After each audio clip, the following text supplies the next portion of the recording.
Isak tangis menyelimuti rumah duka seorang TKW asal Palembang bernama Desi Susanti yang meninggal dunia di negeri jiran Malaysia.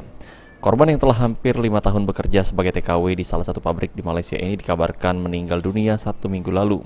Namun karena kurang biaya untuk pulang, akhirnya jenazah korban sempat terlantar. Namun setelah adanya proses mediasi yang dilakukan oleh tim pengacara keluarga, akhirnya Desi Susanti berhasil dibawa pulang ke kampung halamannya di kota Palembang. Setelah sampai menggunakan pesawat komersil, almarhumah Desi Susanti langsung dibawa ke rumah duka di lorong Khotib 35 Ilir.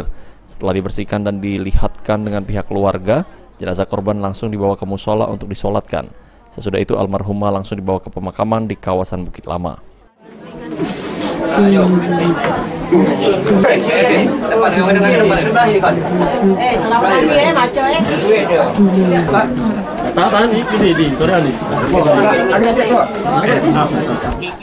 Menurut suami almarhumah, jika istrinya berangkat bekerja di Malaysia sejak tahun 2017 di salah satu daerah di Malaysia.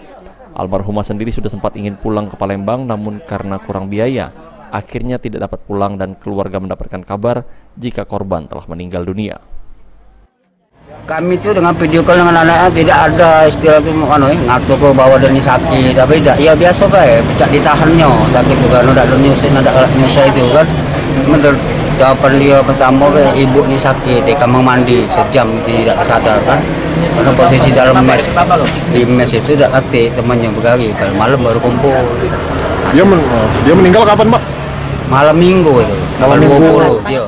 Alhamdulillah proses pemulangan almarhumah berjalan dengan lancar, dan saya juga telah menegaskan kepada KBRI yang di Malaysia bahwa ini tetap kemanusiaan, baik itu maupun legal maupun ilegal, tetap harus kita pulangkan jenazah tersebut kayak gitu.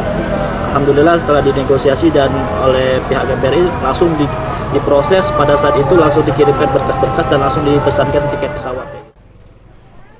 Atas kejadian ini, pihak keluarga sendiri berusaha menerima dan mereka tidak berencana untuk menuntut atas kematian yang dialami oleh almarhumah.